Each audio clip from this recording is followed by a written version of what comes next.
செல்தேன் வடித்தெடுத்து மனம் மணக்கும் பூக்கள் பறித்து சில் சாரல் துளிக்க மாலை அமைத்து கடலும் காடும் மழையும் அரணமைத்து காத்தோம். முத்தமிழாய் பிறந்து முச்சந்தத்தில் தவழ்ந்து முழுவேந்தர் காத்து தோன்றியது முதல் இதுவரை அழியாத இளமை தமிழே, எங்கள் செந்தமிழே. பொற்பாதம் படிந்து சொல்வேன் உனக்கே முதல் வணக்கம்.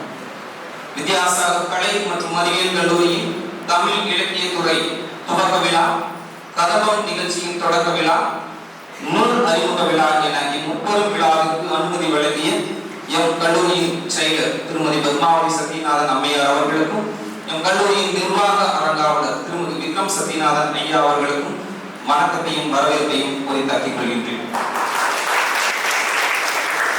விழா இது இன்று குறைத்தவுடன் மறுபேரும் இன்றி தோல் கொடுத்து உடன் நடக்கும் பேராசிரியர்களின் தலைவர், மாணவர்களின் தோழர், சிறுமுகம் காட்டாத சிரிப்புக்கு சொந்தக்காரர், இவ்விழாவிற்கு தலைமை ஏற்று வீற்றிருக்கும் நம் கல்லூரியின் முதல்வர் முனைவர் டி ஜெயக்குமார் ஐயா அவர்களை வரவேற்பதில் பெருமகிழ்ச்சி அடைகிறார். தமிழ் என்றால் போதும், துறை என்றால் போதும், கல்லூரிக்கே தன்னை ஆர்ப்பணித்து சிறு குறையில் நடந்திடாது எங்களை வழி நடத்தி அச்செயல் முடிந்து அறில் மகிழ்ந்து எங்களில் ஒருவராய் துறையின் தலைவராய் விளங்கும் முனைவர் ஆ சிவசாமி ஐயா அவர்களே, அவர்களோடு உங்களையும் வருக வருக என வரவேற்கின்றேன்.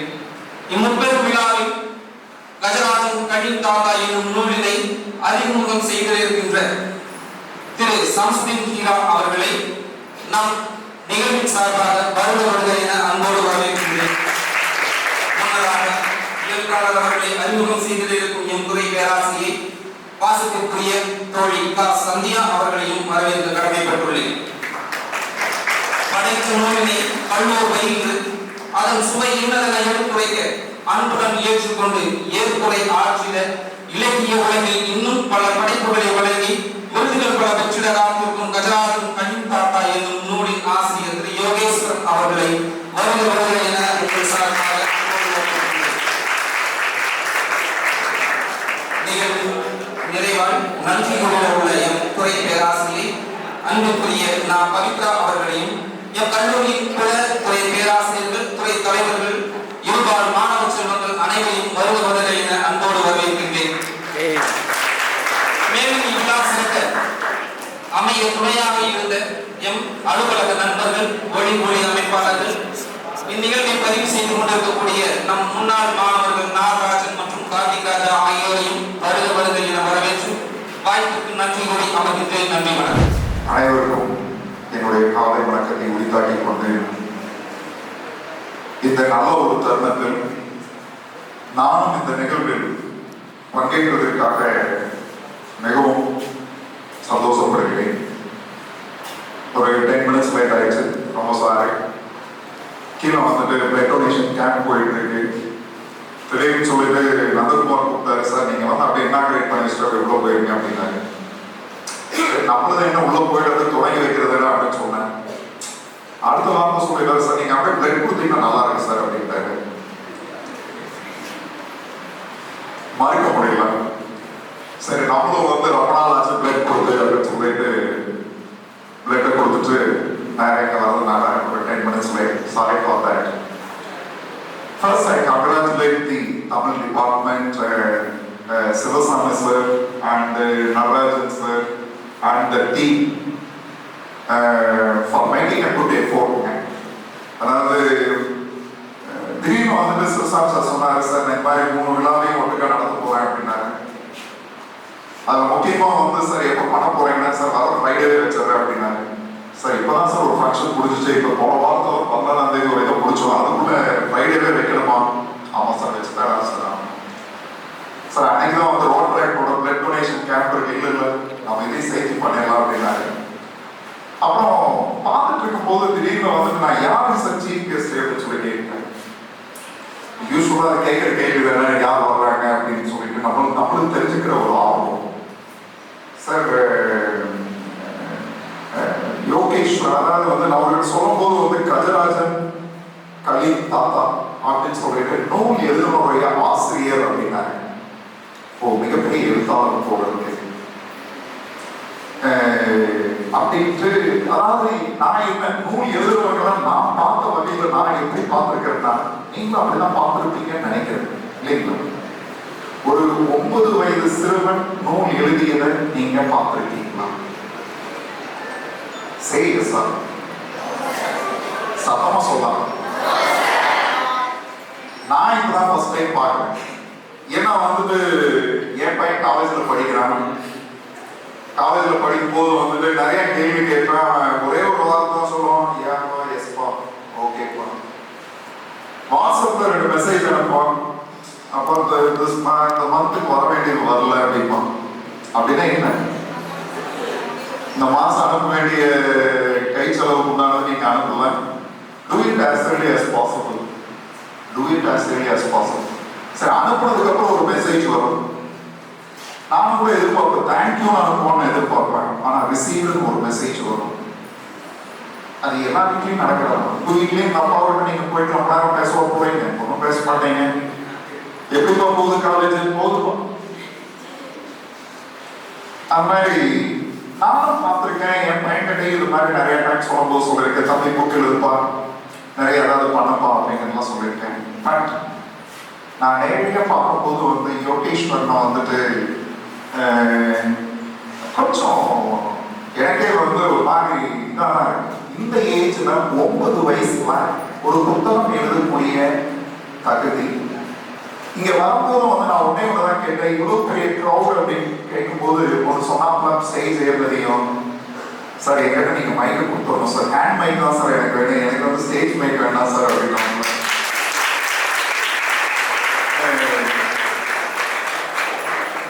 நிறைய அதாவது வந்து நம்ம இப்பதான் ட்ரக்கிங் கிளப் ஆரம்பிச்சு ஃபாஸ்ட்ல போயிட்டு இருக்கோம். நம்ம இப்பதான் ட்ரக்கிங் கிளப் ஆரம்பிச்சு சில ஸ்டூடெண்ட்ஸ் எல்லாம் கூப்பிட்டு போயிட்டு இருக்கோம். டாப் ஸ்லிப்பை பத்தி ஒவ்வொன்றையும் எக்ஸ்பிளைன் பண்றாங்க. யானையை பத்தினா அவ்வளவு ஒரு புரிதல் இருக்கு 9 வயசுல. எனக்கு அதான் ஆச்சரியம். நான் வந்து அதான் சொல்லிட்டு இருந்தேன் பேசும்போது, நான் ஒரு படம் பார்த்தேன். அந்த படத்துல வந்து I can't remember the movies name. அந்த படம் ஓடல, ஏன்னா அதெல்லாம் அந்த படம் ஓடாது. அந்த பையன் வந்து வீட்டில் யானை வளர்த்துவாங்க. அவன் டெய்லி ஸ்கூலுக்கு போவான். ஸ்கூலுக்கு போகும்போது அந்த யானையை கூட்டிகிட்டே போவான். அப்போ அந்த யானை வந்து அங்கே ஒரு சின்ன பிரச்சனையாகி போயிடும். அதுக்கப்புறம் என்ன சொல்லுவாங்கன்னா, அவன் திருப்பி வீட்டில் அந்த யானையை கட்டி போட்டுருவாங்க. பையன் ஸ்கூலுக்கு போகிறதுக்கு ஹெசிடேட் பண்ணுவான். யானை இருக்கிறதுனால பையன் சரியா படிக்க மாட்டேங்கிறான்னு சொல்லிட்டு யானையை கொண்டு போய் காட்டில் விட்டுருவாங்க. அந்த பையன் கடைசியாக வந்து யானையை தேடி காட்டுக்குள்ள போவான். அப்புறம் இந்த பையனை தேடி எல்லாரும் காட்டுக்குள்ள போவாங்க. இது வந்து நான் பார்த்த மூவி. நான் நிறைய நேரம் நினைச்சுக்கிறது, மூவில வந்து நிறைய கதை சொல்லுவாங்க அப்படிங்கிற மாதிரி. ஆனா வந்து ரியல் லைஃப் வந்து மூவியை விட நிறைய விஷயங்கள் நிறைஞ்சது. நம்மளாலே நம்ப முடியல. ஒரு பையன் தன்னுடைய யானையை பற்றிய புரிதலோடு எழுதக்கூடியது இவ்வளவு ஆச்சரியமாக இருக்கிறது. இந்த நேரத்துல வந்து யோகேஸ்வரனை நான் வரவேற்பதில் மிகுந்த மகிழ்ச்சி அடைகிறேன்.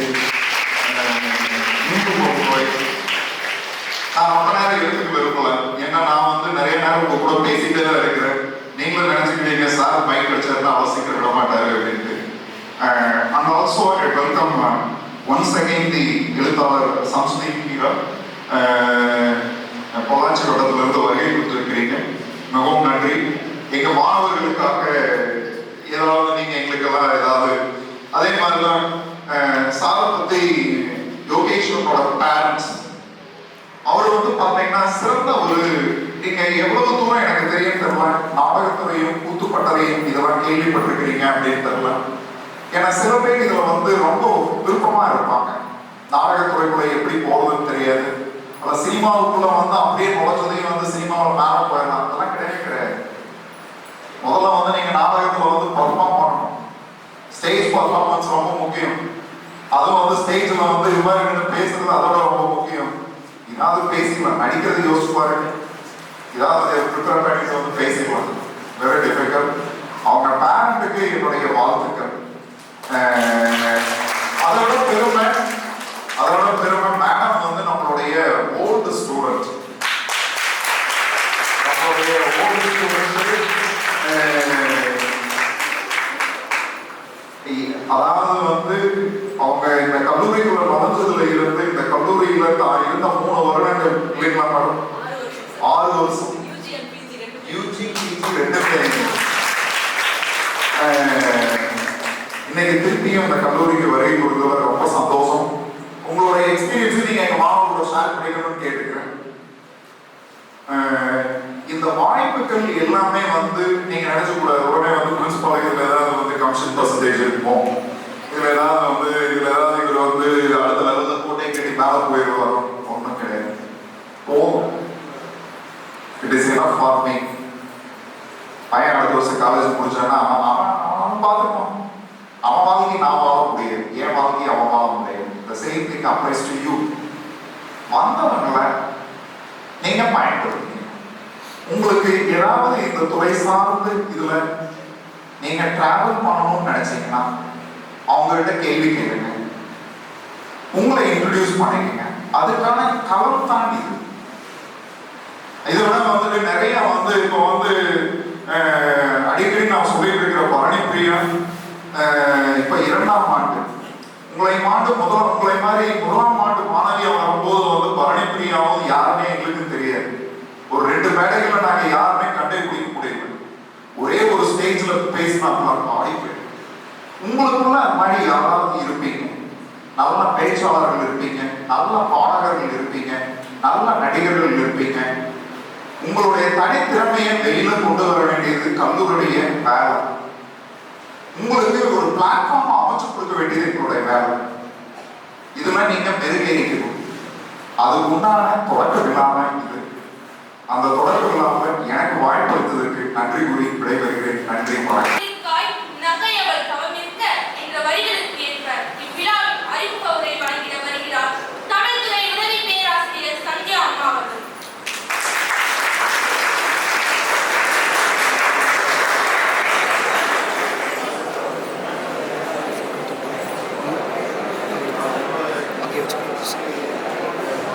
நல்லதோர் விழாவில் நன்னேரமும் காத்திருக்கும்.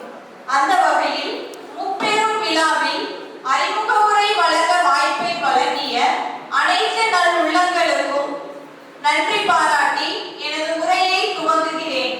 நிவேதிதா சுரேஸ்வரன் அவர்கள் உடுமலைப்பேட்டையில் பிறந்தவர்.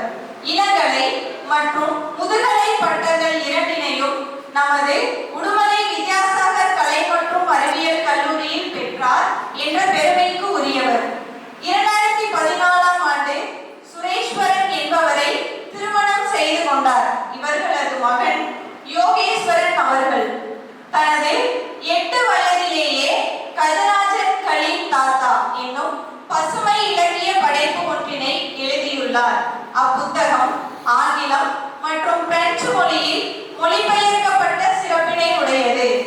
இவரது தந்தை சுரேஸ்வரன் அவர்கள் கருக்கல் இலக்கிய இதழின் ஆசிரியர் போலவே கருக்கல் திரைப்பட இயக்கத்தின் நிறுவனர் ஆவார். மேலும் கூத்துப்பட்டறை, நவீன நாடக கலைஞர் என்ற பெருமை இவரையே சேரும். நிவேதிதா சுரேஸ்வரன் அவர்கள் சொற்கள் மிதக்கும் வானம் என்னும் வாழ்வியல் அனுபவ கட்டுரை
தெரிவித்துக் கொள்கிறேன்.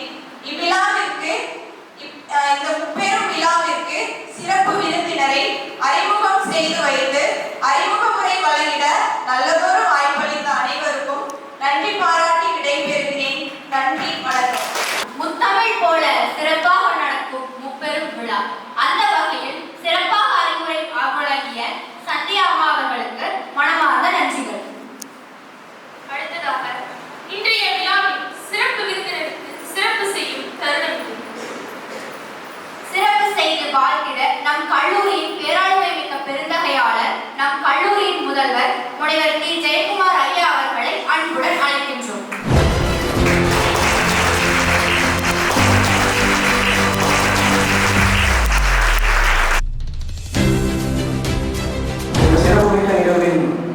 தலைவர் முனைவர் டி. ஜெயக்குமார் ஐயா அவர்களுக்கும் இந்த முப்பெரும் விழாவை சிறப்புடன் ஒருங்கிணைத்து நடத்தி கொண்டிருக்கிற இந்த கல்லூரியின் பேராசிரியர்கள், ஆசிரியர்கள், நிர்வாகிகள் அனைவருக்கும், மேடையில் அமர்ந்திருக்கிற அறிவியர்களுக்கும், எப்பொழுதுமே இருக்கிற மாணவர்களுக்கும் என்னுடைய அன்பான காலை வணக்கத்தை தெரிவித்துக் கொள்கிறேன். எனக்கு என்னோட பேரும் வரணும். அவங்க அடிக்கடி ஹெராங்கிறாங்க. ஹெரா பேர் ஹீரா, சம்ஸ்கிருதியின் ஹீரா, 2 ஈ வரும். நண்பர்களே, இந்த நிகழ்வு எனக்கு உடனே கொஞ்சம் ஸ்பெஷலாக தெரியுது. அவருடைய நண்பர் பாரதிவாசன் இருக்காரு, ஒரு இலக்கிய அமைப்பு வச்சிருக்காரு. நானும் ஒரு எழுத்தாளர் சங்கத்துடைய ஒரு மாவட்ட குழு மெம்பராக இருக்கேன். நிறைய இலக்கிய நிகழ்வுகளை நடத்தின பங்கெடுத்த அனுபவங்கள் உண்டு. இலக்கியம் யாரை போச்சுன்னா திரும்ப அந்த ஒரு 20 பேர் 30 பேர் பார்க்கும் குழந்தைகளாகவே இருக்கும், எல்லாம் பெரியவர்களாக இருப்பாங்க. ஆனால் இன்றைக்கு நாம் இலக்கியம் பேசக்கூடிய இந்த அவையானது முழுக்க முழுக்க இளைஞர்களால் விரும்பி இருக்குது. அந்த வகையில் வந்து ஒரு நல்ல புயல் எனக்கு கிடைச்சிருக்கு. ஞாபகம் மாறி வருஷம் பேசும்போது நான் ஒரு கேள்வி முன் வச்சேன், ஏன் நம்ம நிகழ்வுகளுக்கு வந்து இளைஞர்கள் வரமாட்டேங்கிறாங்க இலக்கிய நிகழ்வுகள் இருக்கிறது. அப்ப அழகா சொன்னார், இளைஞர்கள் வர்றாங்க, ஆனா வர்ற இளைஞர்கள் திரும்பி வர்றதும் நம்மளால பேசுறது இல்லை அப்படின்னா நம்முடைய பேச்சு அகப்பரசான பேச்சாவே இருக்கு. அதை பார்த்து அந்த இளைஞர்கள் தெரிஞ்சு ஓடிடுறாங்க, திரும்பி வரதே இல்லை. இதுக்கு உதாரணம் என் பொண்ணு சொல்றாரு. பொண்ணு இப்போ 11 படிக்கிறா. நான் கூட்டம் விட்டு போவேன், 2 3 கூட்டம் ஆர்வமா வந்தான், ஆனா இவங்க கூட்டம் தெரிஞ்சு ஓடிடலாம், வரமாட்டேங்கிறான். அது அப்படிதான். என்னன்னா இன்றைய தலைமுறைக்கு ஏற்றவாறு நாம் நம்மை வளர்த்து கொள்ள வேண்டிய ஒரு காலகட்டத்தில் இருக்குங்கிறது நம்ம புரிஞ்சுக்க வேண்டியிருக்கு. நண்பர்களே, நான் போர் அடிக்க மாட்டேன். நம்ம இலக்கியம் ரொம்ப ஆர்வம் பேச போறது இல்லை. இலக்கியம் பேசலாமா, கதை சொல்லலாமா? நீ இந்த கேள்வி உடனே இல்ல, யோகேஸ்வரன் ஒரு பிரச்சனைங்க. என்னன்னா மதியம் சார்ந்த ஒரு நிகழ்வு ஏற்பாடு பண்ணியிருந்தோம். யோகேஸ்வரோட வீட்டுக்கு அறிமுகம். ஒரு ஆசிரியர் வந்து அவங்க அறிமுகப்படுத்துறாங்க. அவங்களோட உரையில சில விஷயங்கள் விட்டு போகும், எடுத்து கொடுத்தே இருக்கணும். அப்படி இல்லை இப்படி, அப்படி இல்லை இப்படி, அதை கரெக்ட் பண்ணிட்டே இருக்கணும். அதனால யோகேஸ்வரன் இருக்கிற மேடையில பேசணும், கொஞ்சம் கவனமா பேசணுங்கிறதா விஷயம். நண்பர்களே, இன்னைக்கு நான் ரொம்ப இருக்காம கதைகளின் மூலமாக முடிச்சுதான் நினைக்கிறேன். ஒரு முக்கியமான புத்தகம் இன்னைக்கு நான் பேச வாய்ப்பு கிடைச்சிருக்கு. இந்த வாய்ப்பை ஏற்படுத்தி கொடுத்த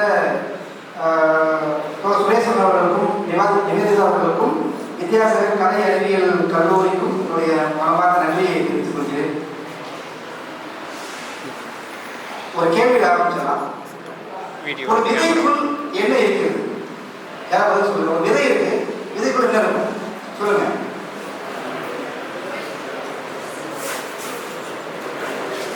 சொல்லுங்க, விதைக்குள் என்ன இருக்கும்? பாஸ் பண்ணு.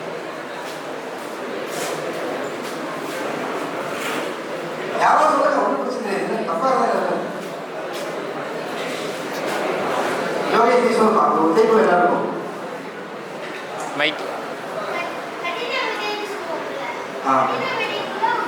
மைக் மைக் கூட. அதாவது விதைக்குள்ள வந்து என்ன சொல்லுவோம்னா, விதைக்குள்ள ஒரு மரம் இருக்கும், செடி இருக்குன்னு சொல்லுவோம், கரெக்டா? ஆனா இந்த புத்தகத்துல வந்து யோகேஷ் சொல்றாரு, விதைக்குள்ள காவல் இருக்குன்னு சொல்றாரு, விதைக்குள்ள ஒரு மரம் இருக்குன்னு சொல்றாரு. இல்லையா? நாம் என்ன பண்ணுறோம், ஒரு விதை ஒரு செடியை உருவாக்கும், அது ஒரு மரமாக மாறும், கனி கொடுக்கும், அவ்வளோதான். நம்ம அப்படி யோசிச்சிருக்கோம். ஆனால் அந்த மரம் இன்னும் விதைகளை உருவாக்கும், இன்னும் செடிகளை உருவாக்கும், இன்னும் மரங்களை உருவாக்கும், ஒரு வனத்தை உருவாக்குங்கிற விஷயத்தை வந்து ரொம்ப அழகா போர்க்க சொல்லிக்கிட்டே போறாரு. அந்த வகையில் ஒரு முக்கியமான ஒரு புத்தகமாக நான் பார்க்குறேன். ஒரு கதையின் மூலமாக ஆரம்பிச்சாரு. நான் திருப்பூர் சேர்ந்தேன். பிரிட்டிஷ் இந்தியா காலகட்டத்தில் வந்து பார்த்தீங்கன்னா 2 பேர் அண்ணதம்பிகள் இருந்தாங்க. குலாம் காதர், சர்தார் சாஹிப் 2 பேர் அண்ணதம்பிகள். அவங்களுக்கு பார்த்தீங்கன்னா நாடகத்தில் ரொம்ப ஆர்வம், நாடக குழுவில் ரொம்ப இருந்தாங்க, நிறைய நாடகம் பார்ப்பாங்க. அப்போ சினிமா எப்படி இருக்குன்னா வீடியோ மட்டும் ஆடியோ இருக்காது, விசுவல் இருக்கும், ஆடியோ வராது. திரையில ஓடிட்டு இருக்கும். கீழே ஒருத்தர் சொல்லுவார், ராமர் வருகிறார் பாருங்கள், சூழ்பலகையின் மூக்கை அறிகிறார்கள் பாருங்கள், ஒரு வாய்ஸ் கொடுத்துருப்பார். திரையில படம் மட்டும் போடும். அப்படி இருந்த காலம் கொஞ்சம் முன்னேறி கல்கத்தாவை ஒரு படம் ரிலீஸ் ஆகுது, பேசும் படம், முதல்ல பேசும் படம் வருது. இவர் பயங்கர ஆர்வம் ஆயிருக்கு குலாம் காதர் சினிமா. அந்த ஒரு ப்ரொஜெக்டை வாங்கி வந்து நம்ம ஊரில் வந்து படம் ஓட்டணும்னு ஆசைப்படுறாரு. போறாரு, கல்கத்தா போய் இறங்கிட்டாரு. பார்த்தா வீடுகளில் பார்த்தோம்னா குடிசை தொழில் மாதிரி சின்ன சின்ன கருவிகளை வந்து துணிகளை உற்பத்தி பண்றாங்க. இவருக்கு ஆச்சரியமாயிருது. இவர் எந்த நோக்கத்துக்காக போனாரோ அந்த நோக்கத்தை விட்டுட்டு அந்த மிஷினை வாங்கி தந்தாரு. திருப்பூர் கொண்டு வராரு. அந்த மிஷினை வச்சுக்கிட்டு இவர் துணி உற்பத்தி பண்றாரு. ஆரம்பத்தில் ரொம்ப சவாலாக இருக்குது, ஊசி ஒழிஞ்சு போயிடுது. அந்த மிஷினை பயன்படுத்த தெரியாது இல்லையா, நிறைய தயார் பண்ணுது. அதெல்லாம் கடந்து ஒரு இடத்துல வந்து உற்பத்தி ஆரம்பிச்சிடாரு. அது பணியாக மாறுது, அந்த தொழில் வளருது. இப்படி கொஞ்சம் கொஞ்சமாக வளர்ந்து இன்றைக்கு இந்தியாவின் மிக முக்கியமான ஒரு பொருளாதார கேந்திரமாக திருப்பூர் வரக்கூடிய அந்த ஒரு நகரத்தை உருவாக்குறதுல இந்த ஒரு பங்கு இருக்கு. இது ஒரு பிளாட் நினைவு வச்சிருக்கேன். இன்னொரு சொல்றேன்,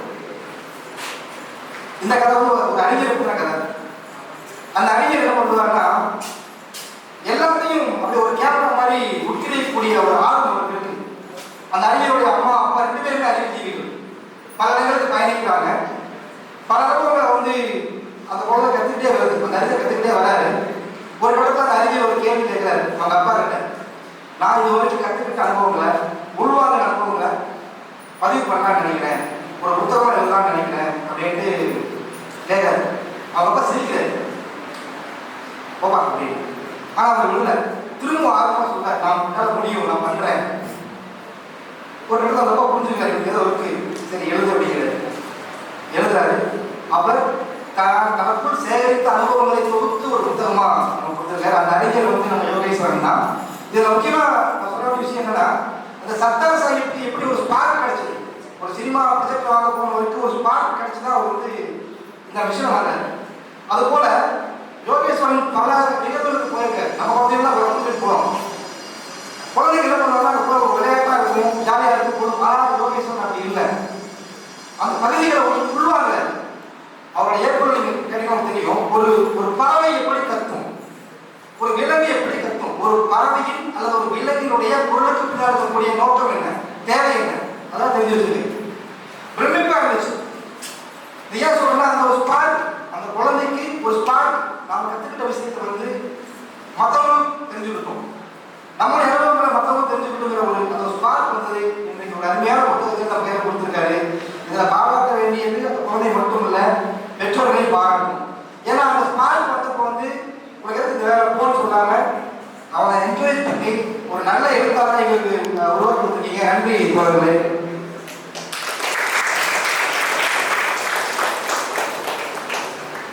நண்பர்களே, முதல் விஷயமா வந்து இந்த புத்தகத்தோட தலைப்புக்கு ஒரு பெரிய பாராட்டு கொடுக்கணும். கஜராஜன் நமக்கு புரியும். அதுல கலீம் தாத்தா, கலீம்ங்கிறது யாருடைய பேர், ஒரு முக்கியமான கேரக்டர். கலீம் அதில் கலீம் தாத்தா, அங்கதான் அந்த எழுத்தாளர்கள் இருக்கக்கூடிய அந்த குழந்தை மனம் வெளிப்படுது. ஒரு யானையை வந்து தன்னுடைய உறவா, தன்னுடைய தாத்தாவா கற்பனை பண்ணிக்கலாம். அந்த புத்தகம் முழுவதும் அந்த யானையை வந்து தாத்தா, அந்த யானையை பாருங்க அப்பப்பா, ஒரு ரேஞ்சர் வந்தாலும் அவரோட மாமா, அனைவரையும் உறவு சொல்லி கூப்பிடுகிற அந்த குழந்தை மனம் இந்த புத்தகம் முழுவதும் இருந்துட்டே இருக்கு. இந்த புத்தகத்தில் 2 விஷயம் பார்க்கலாம். நாம் இதுவரை பார்த்த காடுகள் அல்ல இந்த காடு.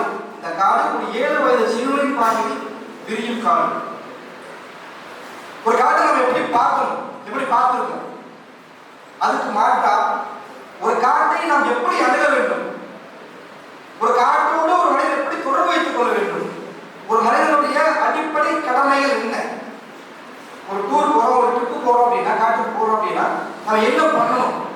நமக்கு நிறைய கேள்வி. ஒரு குரங்கு இருக்கு, ஒரு ஃபுட்டு கொடுக்குறோம், ஒரு பிஸ்கட் கொடுக்குறோம், இதுல என்ன தப்பு? அப்படி இல்லை. அது ஏன் தப்புன்னு சொல்றாரு. அந்த அந்த ஒரு ஒரு ஒரு ஒரு குழந்தை ஒரு ஃபுட் பாய்சன் ஆயிடுச்சு, உடம்பு சரியில்லாம போச்சு, அது ஸ்ப்ரெட் ஆகும், அது பரவும். யார் வைத்தியம் பார்ப்போம்? ஒரு பிளாஸ்டிக் பாட்டில் போடுறோம், அந்த மண்ணில் மட்காது, பிரச்சனையாகும், அங்கே இருக்கக்கூடிய சூழல் பாதிக்கப்படும், விலகிட்டே வராது. தோழ சொன்னேன், ஒரு குழந்தையின் நடையை போல ஆரம்பித்த புத்தகம் பல இடங்களில் மெச்சூர்டா மாறி நமக்கு தெரியாத பல விஷயங்களை வச்சுக்கிட்டே போகுது.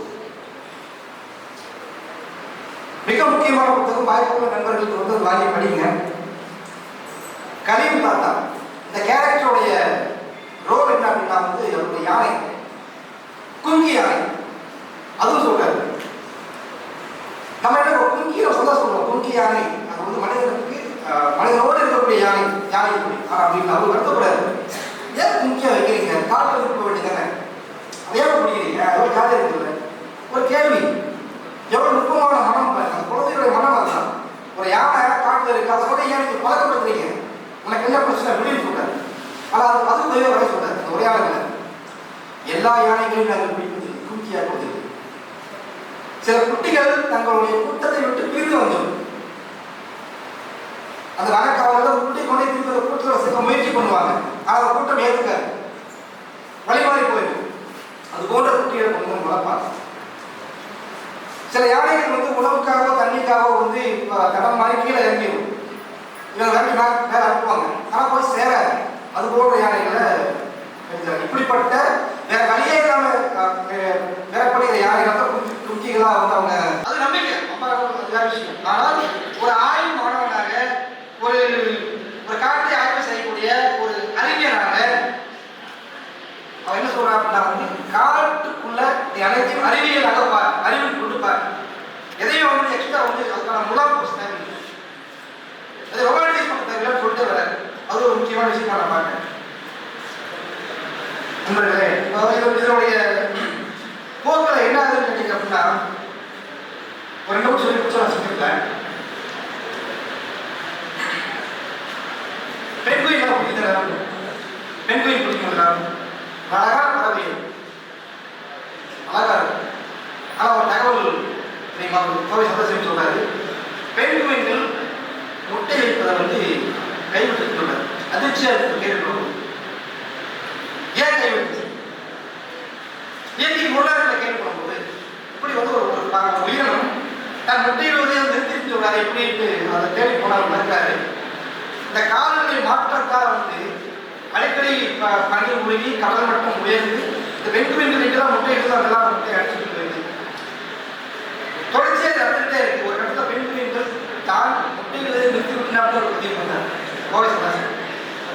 இன்னொன்று தேனீக்கள். தேனீக்கள் வந்து மிக முக்கியமான விஷயம். தேனீக்களுடைய தன்மை என்னன்னா, ஒரு தேனை செழிப்பதற்காக நூற்றுக்கணக்கான கிலோமீட்டர் பயணம் செய்யும். அப்படி போற தேனி எப்படி திரும்பி வரும்?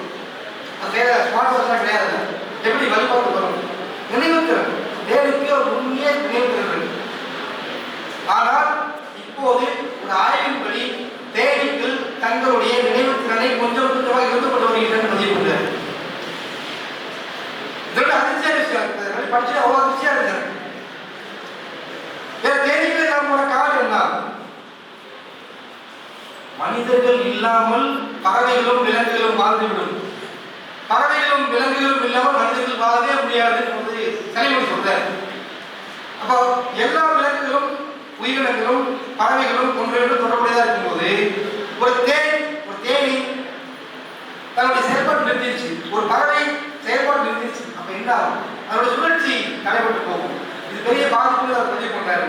அதையே என்ன சொல்றாரு அப்படின்னா, யோகேஸ்வரனுடைய இந்த புத்தகத்துல முழுக்க வெறும் தகவல்களா இல்லாம இயற்கையின் மீதான அவருடைய காதலை வெளிப்படுத்துறாரு, இயற்கையின் மீதான அவருடைய அன்பு அக்கறை வெளிப்படுத்துறாரு, ஒரு கேள்வி எழுப்புறாரு. அந்த காடு மனிதர்களை நோக்கி கேள்வி இருக்குது. என்னை நீ இதுக்கு மேல சிறைப்படுத்தல வேண்டாம், என்னை போஷிக்கல வேண்டாம், என்னை புனிதப்படுத்தல வேண்டாம், என்னை விட்டு நான் என்ன சரி பண்ணிக்க சொல்லுவேன்.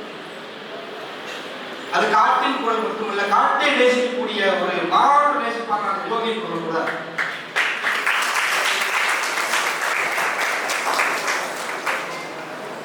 நிறைய குழப்பமா இயற்கை நிறைய குழப்பம் நமக்கு போட்ட கண்ட கண்ட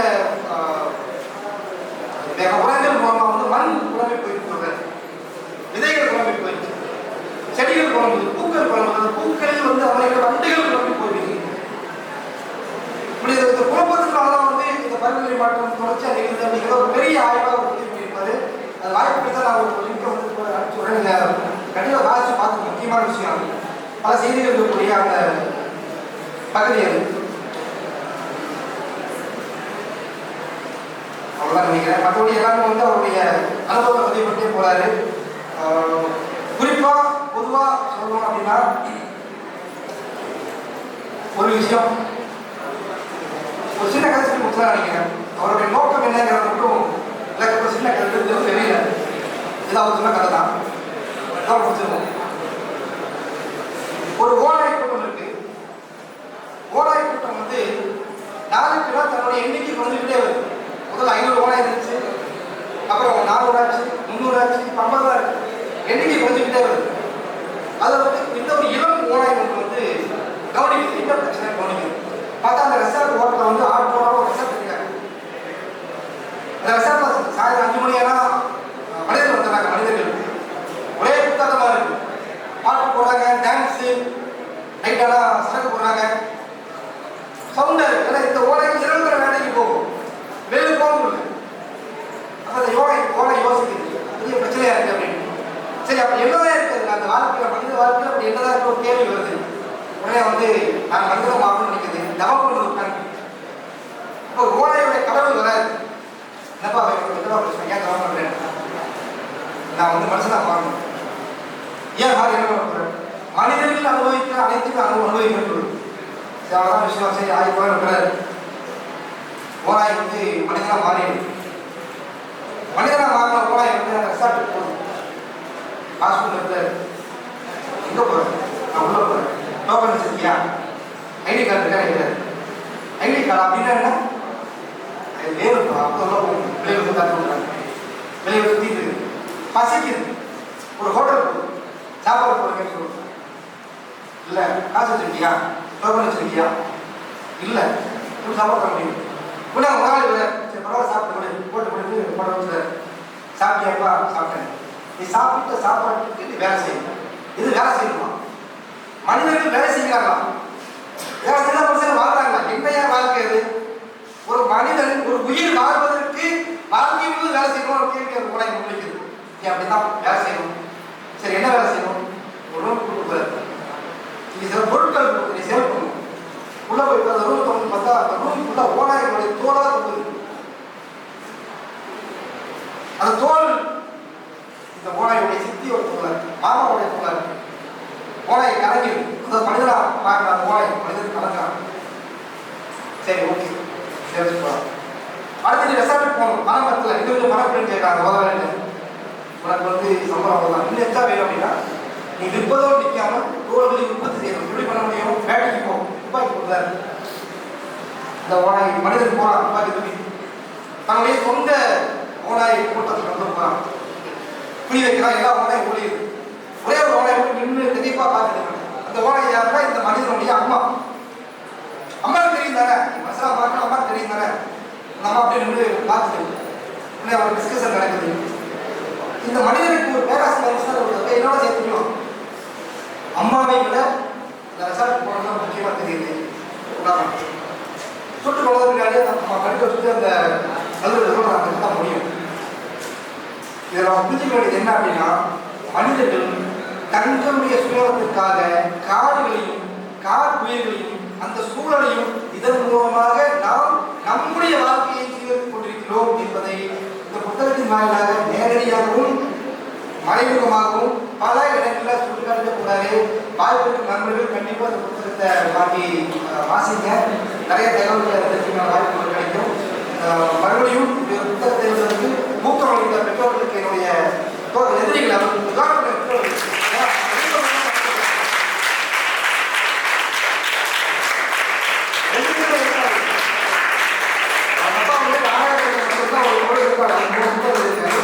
அம்மாவும் இருக்கார்கள். கலை குடும்பத்தில் வந்து இலக்கிய குடும்பத்தில் வந்து ஒரு புதிய ஒரு இலக்கியத்துக்கு உருவாக்குவதற்கு அந்த இலக்கிய குடும்பத்தை நாம் கரம் கோர்த்து தூக்கி பிடிப்போம், கொண்டாடுவோம். நன்றி.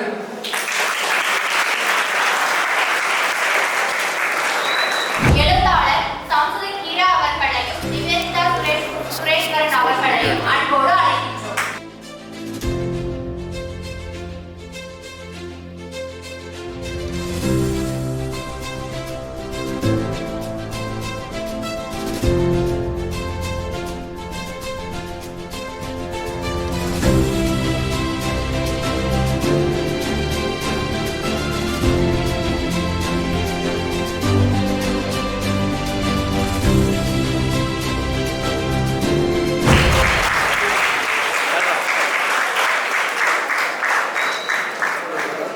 நம்ம நிகழ்வு கொஞ்சம் தாமதமாக ஆரம்பிச்சதுனால கொஞ்சம் நேரம் ஆகிற மாதிரி தெரியும். கல்லூரி மாணவர்கள் நீங்கள் ஒரு சிறுவர் ஒரு இவ்வளோ பெரிய நூலை படைத்திருக்கிறார் அப்படிங்கிற அவருடைய திறமையை பாராட்டி நம்ம அவருடைய நிகழ்ச்சிக்கு ஒத்துழைப்பு கொடுக்கணும். ஏற்புரைங்க நூல் அறிமுகம்னா இங்கே நூல் அறிமுகம் செய்த அந்த நிகழ்வை அவர் ஏற்றுக்கொள்ளணும். அந்த வகையில் அது ஒரு மரபு சார்ந்த விதி அப்படி இருக்கு.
Thank you so much. ஆக்சுவலாக பார்த்தீங்கன்னா ஈன்ற பொழுதிலும் பெரிதுவக்கும் தன்மகனை சான்றோர் என கேட்ட தாய் இல்லையா. இன்னைக்கு வந்து யோகியை நான் அதாவது அவனோட பிறந்த நாள் இல்லையா, அந்த டெலிவரி டைமில் நான் முதல்ல என் கையில் கொடுத்தப்போ பார்க்கும்பொழுது எனக்கு இன்னும் ஒரு சந்தோஷம் இருந்துச்சோ, அந்த சந்தோஷம் இரட்டிப்பான ஒரு நாள் இந்த நாள். அதில் கூடுதல் மகிழ்ச்சி என்ன அப்படின்னா, நான் படித்த இந்த கல்லூரியில் என்னுடைய பையன் வந்து சிறப்பு விருந்தினர் அப்படிங்கிறது எனக்கு மிக மிக ஒரு பெரிய சந்தோஷமான ஒரு தருணம். அது அம்மாவாக ஃபீல் பண்ணும்போது அது எமோஷனல் ரொம்ப ஸ்ட்ராங்கான ஒரு பங்காக இருக்குது. ஒரு விஷயம் உங்ககிட்ட சொல்லிக்கணும்னு நினைச்சேங்கண்ணா, என்னன்னா நம்ம கல்லூரி அப்படிங்கும் பொழுது உங்களுக்கு வெளியிருந்து பார்க்கும் பொழுது வித்யாசாகர் அப்படியா இவ்வளவுதான் தெரியும் இல்லையா. ஆனா நான் கல்லூரியை விட்டு போனதுக்கு அப்புறம் பாத்தீங்கன்னா ஹெச்ஆர் ஒர்க்ல ஒரு 5 நிமிஷம் மட்டும் நான் டைம் எடுத்துக்கிறேன். ஏன்னா சொல்லியே ஆள வேணும், அது ரொம்ப முக்கியம். அதனால இந்த பதிவுக்காக ஹெச்ஆர் ஒர்க் பண்ணேன். அப்ப பாத்தீங்கன்னா ஒரு ஸ்டாப் அப்ளிகேஷனுக்காக என்னோட கிளைண்ட் வந்து யூகே. அப்போ ஒரு அப்ளிகேஷன் டெவலப்பர் வந்து வேணும்னு எனக்கு கேட்கும் பொழுது நான் வந்து ஒரு நவுட்ரியில் வந்து பார்த்துட்டு இருக்கும் பொழுது ஒரு ப்ரொஃபைல் எனக்கு வருது. அவருடைய பேர் வந்து மோகன் ராஜ் அப்படின்னு நினைக்கிறேன். இன்ன வரைக்கும் என்னுடைய கான்டாக்ட்ல இருக்கக்கூடிய ஒரு நபர் தான். அப்போ அவர்கிட்ட நான் சொல்றேன், நாங்கள் அறிமுகம் வாங்கிட்டோம். எனக்கு வந்து ஒரு சூப்பர் சீனியர் ஹைதராபாத்ல ஒரு நல்ல சம்பளத்துல நல்ல வேலையில தான் இருக்காரு. அப்போ நான் சொல்றேன், ஆனால் இந்த மாதிரி ஒரு ஆப்பர்ச்சுனிட்டி வந்திருக்கு, நீங்க அதை யூஸ் பண்றீங்கன்னா சொல்லுங்க, நான் உங்களோட ப்ரொஃபைலை கிளைண்ட்டுக்கு அனுப்புறேன்னா ஓகே தாராளமாக அனுப்புமா. சாலரி என்ன சொல்றது, நம்ம பிள்ளையா போயிட்ட நீ என்ன பார்த்து சொல்றியா நீயே ஃபிக்ஸ் பண்ணி ஒன்று முடிச்சிடு அப்படின்னு சொன்னார். சரின்னு சொல்லிட்டு நான் கிளைண்ட்டுக்கு ஒரு விஷயத்த பேசி முடிக்கிறேன். அவர் அங்கே போறாரு, செலக்ட் ஆகுறாரு. இன்னைக்கு அவர் யூகேல தான் இருக்காரு. அவருடைய சம்பளம் அப்படின்னு பார்த்தீங்க அப்படின்னா இப்போ அவருடைய வந்து ஒரு எப்படி பார்த்தாலும் ஒரு ஆனுவல் அப்படிங்கிறதுல ஒரு 15 லட்சத்துக்கு மேல. நம்ம கல்லூரியில தான் அவர் படிச்சார். அது எவ்வளவு ஒரு பெரிய விஷயம் தெரியுமா. நம்ம கல்லூரி அப்படிங்கிறது அங்கே போய் வெளியே நின்று நம்ம பார்க்கும் பொழுது அவ்வளவு மகிழ்ச்சியா இருந்துச்சு. அவ்வளவு ஒரு அதை விவரிக்கவே முடியல. இதே மாதிரி என்னோட பையன் எழுதின கஜராஜன் கலீம் தாத்தா அப்படிங்கிற அந்த நூல் இருக்கியா, அந்த கலீம் அப்படிங்கிற யானைங்கிற ஒரு யானை இருக்கு அப்படிங்கிறது எனக்கு இந்த கல்லூரியில தான் தெரியும்.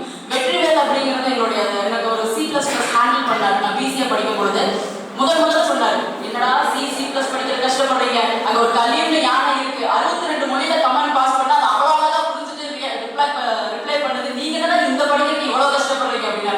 ஒரு யானைக்கு 62 மொழிகள்ல கமெண்ட் பாஸ் பண்ணா அது ரியாக்ட் பண்ணுங்கிறது எனக்கு அன்னைக்கு தான் தெரியும். பிற்பாடு அந்த யானையை பத்தி என் பையன் புத்தகம் எழுதியிருக்கான் அப்படிங்கிறது எனக்கு சொல்லவே முடியாத ஒரு மகிழ்ச்சி.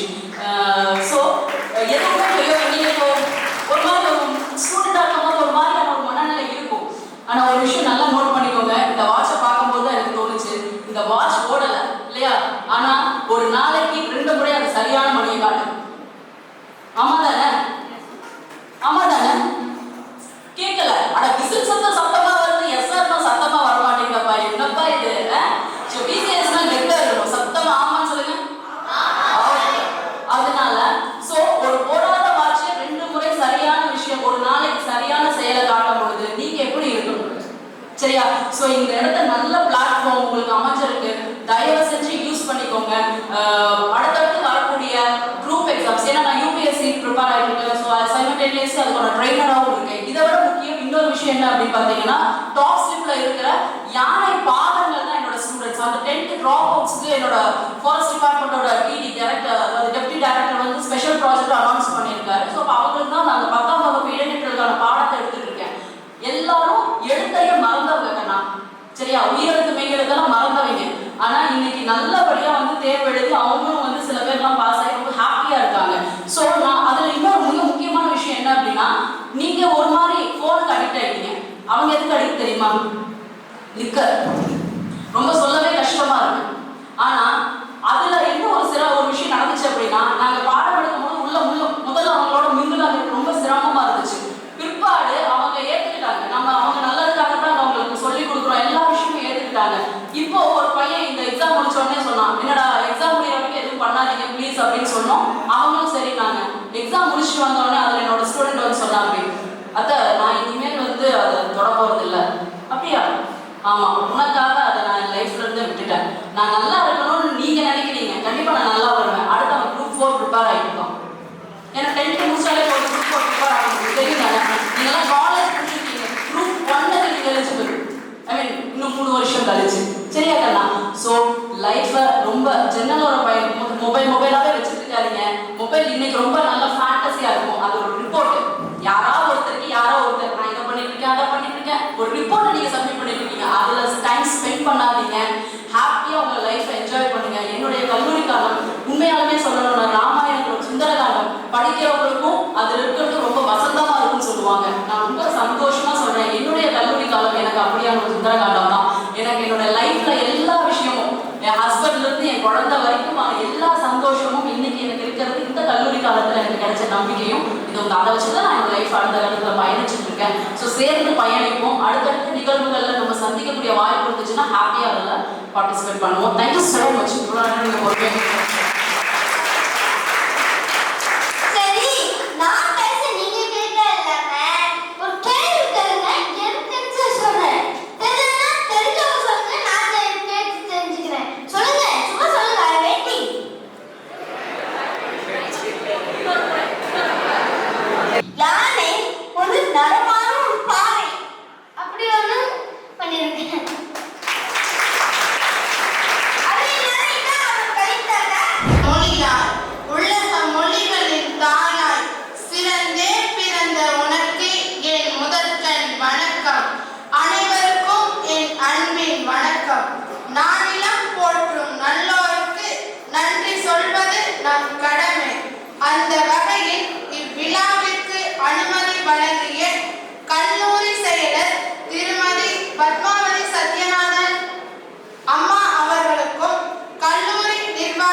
என்ற வரிகளுக்கு பொருந்தி இவ்விழாவிற்கு தலைமை தாங்கி தலைமையுரை நல்கிய கல்லூரி முதல்வர் முனைவர் டி. ஜெயக்குமார் ஐயா அவர்களுக்கு எனது நன்றியை தெரிவித்துக் கொள்கிறேன்.